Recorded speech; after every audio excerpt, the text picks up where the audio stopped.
Un gran saludo y bienvenida para todos ustedes. En esta ocasión hablaremos acerca de los aportes que han dado las teorías del aprendizaje al diseño instruccional. Pero antes haremos un pequeño recorrido por los antecedentes del diseño instruccional.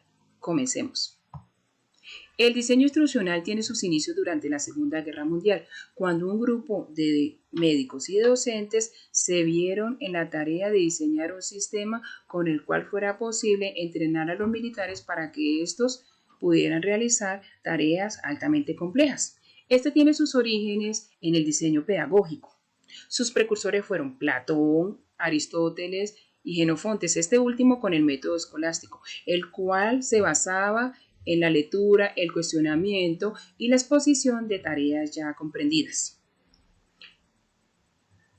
A Johann Amos Comenius se le conoce como el precursor de la tecnología educativa por sus principios del método instruccional, pero el diseño instruccional como una disciplina en sí se le atribuye a John Dewey y a Thorndike en el siglo XX.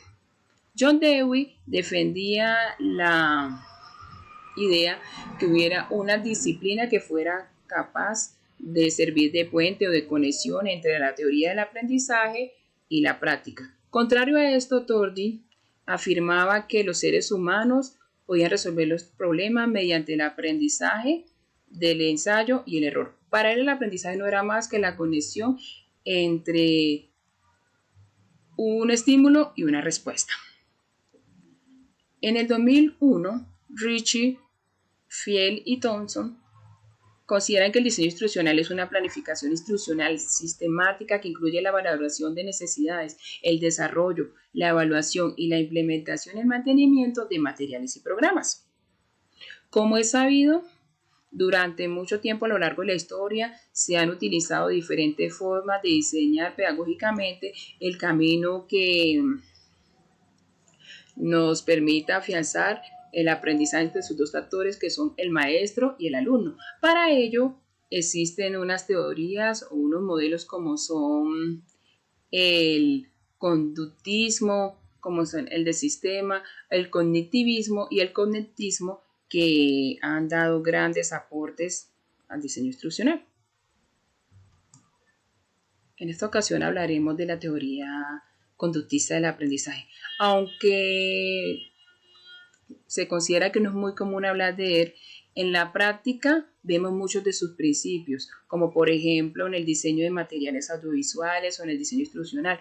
Nosotros como docentes lo utilizamos muy a menudo en los estímulos, en la valoración de los logros de los estudiantes.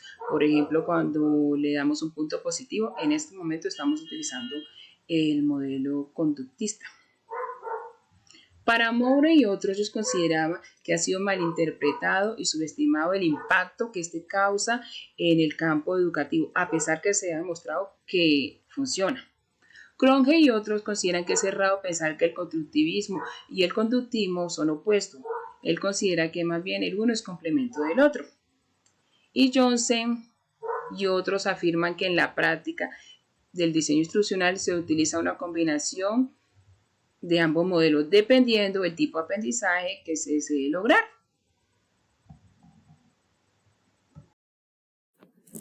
Teoría conductista del diseño instruccional. Está caracterizada por la expresión de la teoría asociacionista. Esta crea conocimiento al relacionar los antecedentes de una situación sobre estímulo-respuesta. Valida que todo aprendizaje es adquirido del entorno por medio de mecanismos asociados a través de los sentidos. El conductismo es el aprendizaje por medio de estímulos, es memorístico, repetitivo y mecánico. Detalla que en el aprendizaje no es duradero y requiere de ser reforzado. A continuación, vamos a hablar acerca de las características de la teoría conductista. Es una teoría de cambio relativamente permanente. Responde al estímulo-respuesta, estudia las conductas que se pueden observar o medir y se obtienen a través de la experiencia o práctica. Con esto damos la apertura a las dos teorías conductistas de Dick and Curry y de Herlash. Bien, continuamos con los modelos del conductismo en el diseño instruccional. Tenemos en esta diapositiva, podemos ver dos de los cuales vamos a trabajar nosotros. El primero es el modelo Dick y Carey y el segundo es Gerlach and Ellie. Bien, yo voy a hablarles un poco acerca de este modelo de Dick and Carey. Lo primero, es importante tener en cuenta que está dentro de la categoría de los modelos de orientación en los sistemas. Es considerado tal vez el principal para la disciplina de la tecnología instruccional y pues básicamente es por aquello de su naturaleza de ser un proceso totalmente sistemático. Dentro de esta frase engloba mucho de lo que nosotros queremos abordar sobre este modelo, y es que está enfocado en los sistemas, es decir, como les estaba yo planteando, es sistemático, es decir, tiene unas fases las cuales deben cumplirse, ¿sí? Para que este diseño instruccional funcione, inicia pues orientando desde los mismos objetivos que se plantea al inicio y tiene en cuenta todo el desarrollo fase a fase, por eso dice ahí que gestionando y administrando, todo lo que tiene que ver con los diversos recursos que presenta este modelo, de tal manera que el estudiante al final puede alcanzar sus objetivos y son evaluados a partir de una evaluación sumativa. ¿Qué características tiene este modelo? Bueno, digamos que es importante tener en cuenta que está basado en la relación predecible del material didáctico, que en este punto es lo que nosotros estaríamos hablando del estímulo, pues en concordancia al modelo conductista. Y el aprendizaje del estudiante vendría a ser esa respuesta que nos da frente a los estímulos recibidos, es decir, frente a ese material que se ha utilizado, él va a ir dando unas respuestas y obviamente paso a paso va a ir construyendo ese conocimiento. Lo segundo es que es un modelo reduccionista de la instrucción porque lo rompe en pequeñas partes, como en las fases, más bien, que este modelo utiliza. Entonces, por eso hace referencia a que sea reduccionista, porque lo está fragmentando para que pueda ser de una manera un poco más reducida ese paso a paso y no se pierda todo lo que se está trabajando. La tercera característica es que se dirige específicamente en las habilidades y conocimientos que se enseñan. Es decir, como está planteado el objetivo desde el inicio, no permite que se desvíe. Y precisamente una de las ventajas que tiene este modelo de diseño instruccional es que al tener las fases totalmente identificadas, no nos vamos a desviar y no nos vamos a perder, ni vamos a tratar de confundir algunas cosas, sino que precisamente están enfocadas en esas habilidades y conocimientos planteados desde el inicio. La cuarta parte dice que proporciona las condiciones del aprendizaje, creando tal vez un ambiente, por eso también lo decíamos al inicio, lo decía al inicio, es lo de el ambiente virtual, esta parte que de pronto nosotros podríamos llegar a conocer más a profundidad si miramos un poco todo lo que este modelo nos está trayendo. Por ejemplo, sus bases se centran en garantizar el logro de los objetivos establecidos. Es decir, es como si yo primero planteo los objetivos y paso a paso voy haciendo voy cumpliendo las etapas para que al final, cuando se haga la evaluación sumativa, se garantice este aprendizaje. También hay que tener en cuenta que es un modelo aplicado en contextos educativos, de capacitación empresarial, y es muy importante porque rompe un poco el esquema de solamente hacerlo para una escuela específica, sino esto al utilizarlo en la capacitación empresarial, pues muestra gran parte de su importancia dentro del diseño instruccional. Tiene varias ventajas, como por ejemplo que evalúa las necesidades, algo que es fundamental en el proceso de educación. Si nosotros no tenemos en cuenta estas necesidades, pues básicamente no sabemos hacia dónde apuntar, cuál sería el norte hacia dónde llevar a los estudiantes. Lo segundo es que manifiesta lo esperado por los estudiantes, es decir, el modelo enuncia esos objetivos de tal manera que los tengamos presentes en cada una de estas fases. Organiza los objetivos porque realmente es fundamental tener claro esa jerarquía de los objetivos, cuál va a ir primero, cuál va a ir después, de tal forma que en cada una de las fases tengamos muy claro cuál es esa pequeña tarea que nos está pidiendo el instructor. La segunda es que tiene un análisis instruccional.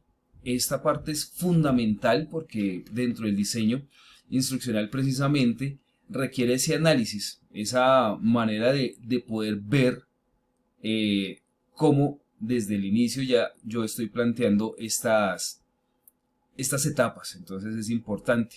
Y como tiene etapas, pues obviamente tiene procedimientos totalmente específicos. Esas serían las ventajas de este modelo. Lo segundo son las desventajas.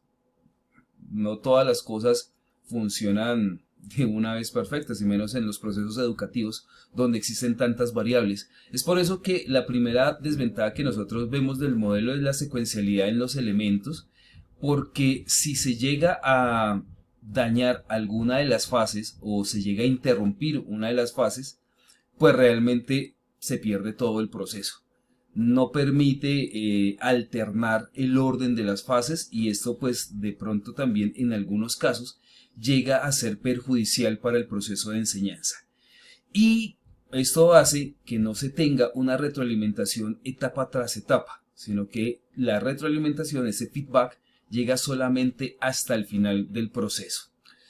Pues bien, como hemos hablado de todo lo que tiene que ver con fases, etapas y demás, en este esquema están las 10 fases planteadas por el modelo de Dick y Carey. El primero dice que identifica la meta instruccional, es decir, el objetivo de aprendizaje que se tiene para ese curso o para esos estudiantes específicamente. Sí, es importante tener identificado ese objetivo porque a partir de él es que se construye el resto. El segundo paso es el análisis instruccional, es decir, cuando nosotros estamos revisando cuáles son los recursos más pertinentes. Cuando miramos nosotros pues como el esquema, como que empezar a mirar ese contexto de los estudiantes, entonces en ese sentido tenemos ese análisis instruccional. El tercero es la redacción el análisis del contexto en los aprendices, que era lo que estaba yo diciendo de este análisis instruccional. Ya voy evaluando yo cómo es ese contexto de los estudiantes, de tal manera que yo pueda llegar a la redacción de los objetivos. Es decir, luego de hacer ese análisis grande, ese análisis general, ya puedo yo plantear esos objetivos. Ya tengo una meta, después hago el análisis, miro las situaciones y los contextos en los que se está desarrollando o se va a desarrollar, y ahí sí redacto los objetivos. Después desarrollo unos instrumentos de evaluación. Esto es supremamente importante porque está relacionada con esas habilidades las cuales quiero yo desarrollar con los estudiantes. ¿Cuáles son esas herramientas? Específicamente en este modelo existen dos, una que es diagnóstica y otra que es la de retroalimentación, para generar un contraste entre la inicial y la final. Después viene lo que hace referencia a la estrategia instruccional. Esa estrategia instruccional hace referencia a la metodología que se va a utilizar, lo que se va a emplear, para dar paso a la siguiente, que son los materiales instruccionales. Son esas herramientas que va el docente a utilizar, que debe evaluar muy bien a partir de todos los objetivos planteados y utilizar las más pertinentes para el desarrollo del aprendizaje de los estudiantes. Vienen los dos procesos de evaluación. El primero, que es una evaluación formativa, donde básicamente se hace un control, un monitoreo, ¿sí? Y se tienen en cuenta las mejoras que se obtuvieron después del proceso. Finalmente, hacemos esta evaluación sumativa, ¿cierto? Donde nosotros verificamos la efectividad del sistema para dar paso a la revisión de la instrucción. Entonces, estos son los 10 pasos que maneja el método Dick y Carey y que son fundamentales para poder desarrollar todo lo que tiene que ver con este modelo de enseñanza del conductismo. Modelo de Gerlach y Eli. Este modelo incluye los principios del conductismo y el cognitivismo, que está centrado en el estudiante y en la fundamentación está basada en la teoría de la comunicación y psicología conductista. Esta teoría propone estructurar el aprendizaje en 10 pasos que veremos más adelante. Los objetivos de esta teoría, además de ser específicos, deben incluir las circunstancias para el logro de los mismos, así como los criterios para clasificarlos. Este modelo deja que el profesor decida la información y materiales y el rol del estudiante. Por otra parte, la evaluación que se realiza de este tipo es heteroevaluación, es decir, la que hace una persona sobre otra persona, y se encarga de medir los cambios observables y medibles de los estudiantes. A continuación, vamos a observar el modelo de Gerlach. Aquí podemos observar una parte de entrada, el proceso y al final la finalización, donde encontramos una retroalimentación. En este orden vamos a hablar un poco del desarrollo y las características. Entonces, el modelo de Gerlach y Eli, como podemos observar, este modelo consta de 10 pasos para su realización, los cuales se desarrollan de la siguiente manera. En el paso 1 y 2 es el punto de entrada del modelo, que es para identificar los contenidos y especificar los objetivos. Estos últimos se escriben y se clasifican antes de tomar decisiones acerca del diseño. En el paso 3 encontramos la evaluación de entrada o también la llamada evaluación de capacidades iniciales, la cual se realiza a través de 5 actividades de carácter interactivo que nos da camino a los pasos 4, 5, 6, 7 y 8 respectivamente. Estos pasos son: paso 4, determinación de las estrategias; paso 5, la organización de grupos; el paso 6, la distribución de tiempos; el paso 7, distribución de espacios; y el paso 8, la selección de recursos. Esto tiene como fin localizar, obtener y adaptar los materiales existentes para el desarrollo del diseño instruccional. Para terminar, hacemos una comparación entre dos de los modelos presentados de diseño instruccional, el conductismo y el cognitivismo. Pues bien, básicamente ya hemos hablado bastante acerca de ese conductismo, las ventajas que trae y las desventajas en algunos aspectos, los modelos que se han venido desarrollando. Pero si lo comparamos con el cognitivismo, pues hay que tener en cuenta que este último piensa y tiene en cuenta las ideas previas del estudiante, que son fundamentales para desarrollar un nuevo conocimiento. Por esa razón, estos conceptos previos son utilizados por el cognitivismo para crear unas relaciones y ayudar a un proceso de memorización que en algunos casos pues se vuelve importante. Digamos que en ese aspecto es una diferencia, porque en el conductismo lo que busca es desarrollar conductas, es decir, a partir de los estímulos de estos recursos utilizados, lo que se busca también es como transformar ciertos comportamientos o reafianzar ciertos comportamientos para que se den respuestas, en las cuales pues por lo general deben ser como muy espontáneas, bueno, no tanto espontáneas, sino ya al momento de hacer esta instrucción pues se vuelve ya un proceso en el cual nosotros los estudiantes podemos dar o realizar una tarea determinada siguiendo los procedimientos, mientras que el cognitivismo sí busca de pronto involucrar los conocimientos, involucra mucho más al estudiante en el proceso. Sin embargo, pues también hay unas desventajas de este cognitivismo, y es el ver como una máquina al estudiante, como un procesador de información, que también pues obviamente no es del todo completo. Para terminar, pues básicamente lo que nosotros debemos saber es que no existe un solo modelo y que sea totalmente infalible.